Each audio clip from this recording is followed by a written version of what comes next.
सारी western countries America, England, China आज India से काफी ज्यादा आगे हैं। देखो प्रेजेंट में इंडिया की जीडीपी है 4 ट्रिलियन और पॉपुलेशन 1.4 बिलियन। इसका मतलब है कि इंडिया प्रत्येक व्यक्ति की एक साल की इनकम 2 से 3 लाख रुपए है, जो सारे यूरोपीय देशों के आगे कुछ भी नहीं है, क्योंकि सारे यूरोपीय देशों की जीडीपी ऑन एवरेज इंडिया की जीडीपी से 20 गुना ज्यादा आगे है। तो आज इन्हीं कारणों को समझते हैं आखिर क्यों इंडिया की कंडीशन बद से बदतर होती जा रही है और सारे यूरोपीय कंट्रीज डेवलप से और डेवलप होती जा रही हैं।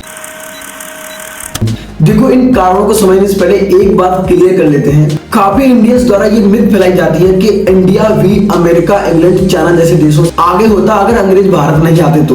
अमेरिका क्या कहता था, क्या हो तुम, आज हम कहते तू क्या है बे? जो काफी हद तक सही है लेकिन पूरी तरह से नहीं, क्योंकि अंग्रेजों के आने से पहले भारत की जीडीपी पूरी वर्ल्ड का 25% थी, लेकिन अंग्रेजों के आने के बाद 1947 तक भारत की जीडीपी 3% रह गई थी।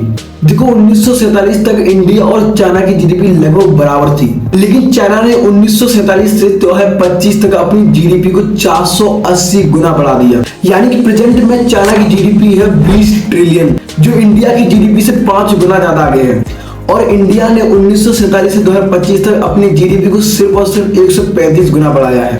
इसका मतलब यह है कि चाइना ने इन 10 सालों में इंडिया की जीडीपी से 3 गुना ज्यादा ग्रोथ की है। इससे तुम यह अंदाजा लगा सकते हो कि इंडिया किस दर से पीछे है। और अगर अब की बार कोई अंग्रेजों का बहाना देखकर यह ज्ञान पे ले तो उसको यह हिस्ट्री समझा देना। अब उन कारणों को पॉइंट बाई पॉइंट समझते हैं। सबसे पहला कारण एजुकेशन एंड स्किल गैप। देखो America, England, China, Germany, Italy इन सभी देशों में एजुकेशन सिस्टम टेक्नोलॉजी, प्रैक्टिस और स्किल पर बेस्ड होता है। वहाँ के लोग स्टडी को जिंदगी का हिस्सा मानते हैं, लेकिन इंडिया में पढ़ाई को एग्जाम का हिस्सा मानते हैं। इंडिया के टीचरों ने बच्चों की सोच ऐसी बना दी है, भले ही सिलेबस पूरा नहीं किया हो फिर भी एग्जाम फॉर्म भरते ही हैं। अभी एमपी में 7,500 एमपी पुलिस की वैकेंसी निकली और 1 लाख से भी ज्यादा बच्चों ने फॉर्म भरे हैं। इस लाखों में आधे से ज्यादा बच्चे तो ऐसे हैं जिन्होंने सिलेबस का मुंह भी नहीं देखा। इस कारण इंडियन यूथ एजुकेटेड तो है लेकिन स्किल्ड नहीं।